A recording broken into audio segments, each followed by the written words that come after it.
Sky Mobile sponsors the transfer window on Sky Sports News. It's been a turbulent week at Liverpool after Moises Caicedo and Romeo Lavia rejected moves to the club in favour of Chelsea. We can get the fans' perspective now and speak to John Gibbons from the Anfield Wrap. Always good to see you, John. Can you remember anything like this at your club, and what's the fans' reaction been?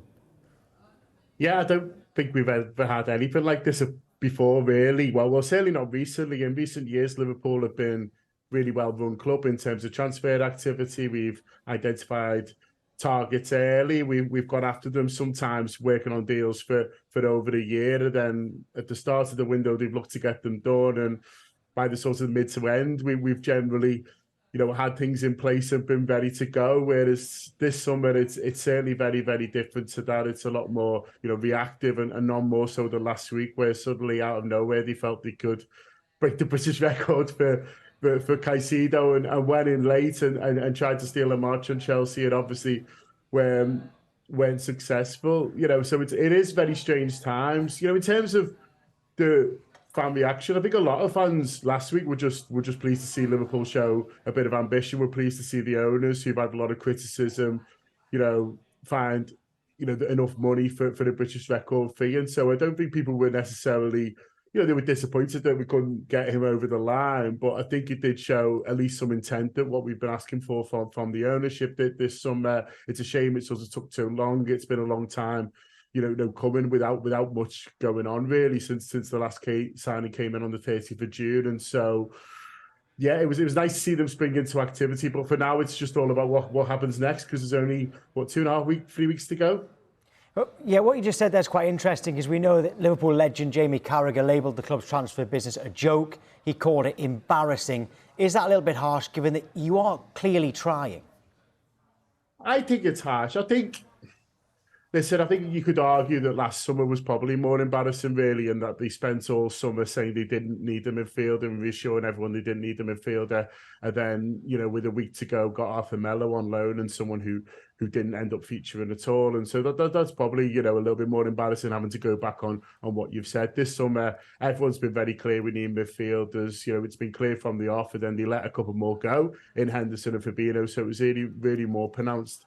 And they are making the effort. And listen, you can miss out on transfers. Liverpool, throughout our history, even when we were winning the league every year in the 70s and 80s, sometimes a player would pick another club. They want, same reasons, really. They want to live in London, a little bit more money and stuff like that. Football's not changed that much, really. And so, this happens. And you even look at Manchester City, the players that they've lost out on in the last 4 to 5 years, Cristiano Ronaldo being so close to go to City and then choosing United last minute. Well, that probably felt a little bit embarrassing at the time, but then they went on to win the league and sign Haaland. So I think they had the last laugh there. So it is all about what happens next, really, and it's all about what happens on the football pitch. And as I say, they are sort of having a go. Time's ticking, and that is the worry. But there's good midfielders out there, and Liverpool just need to make sure that they're in the conversation for those as well. In terms of those good midfielders that are out there, are there any obvious names that you can think of that you'd like them to sign?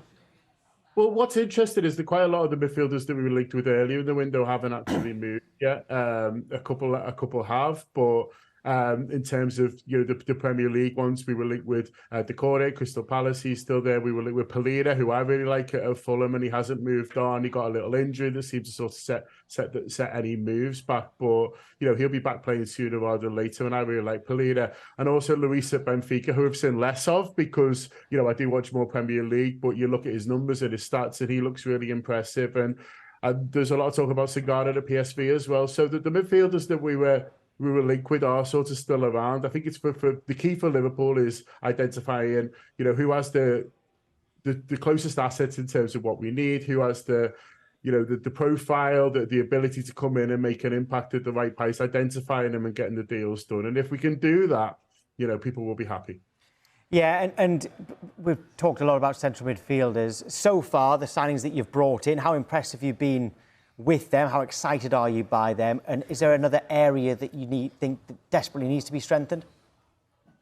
Yeah, the two that we did get in, we got in early and they had a full pre-season, and we've seen the benefits of that. And Alexis McAllister and Szoboszlai both started in that first game, and I think both played really well. It's obviously a tough game against Chelsea. They've got some good midfielders as well, and some good players, and there was periods where they were certainly on top. But I thought both of them came out with a lot of credit, and there's obviously more to come. You know, I think Alexis McAllister would probably like Liverpool to sign a defensive midfielder as well, so he could step out of that role, play a little bit more further forward and show a bit more of his range of passing around the box and from a creative point of view. But I thought in that defensive role, that slightly more withdrawn role, he did really well. And Szoboszlai was all action, wasn't he? He was really in the game. You know, it was interesting the Klopp went straight to him after the game and gave him a big hug and congratulated him on his performance, kept him on as well. We're taking some others off. And so I think both of them can be really pleased with their debuts, and both of them showed a lot to supporters that there is certainly a lot more to come. But in terms of other areas of the pitch, I think we do really need a defender, and that's been a little bit pushed aside because of this midfield issue and because the fact that, you know, that's where the numbers are sort of most desperate at the moment. But I thought both centre-halves did really well in the game. I thought Virgil van Dijk, he seems to be given a real boost from the captaincy and seems to have, you know, gone back up a level, having maybe dropped a little bit,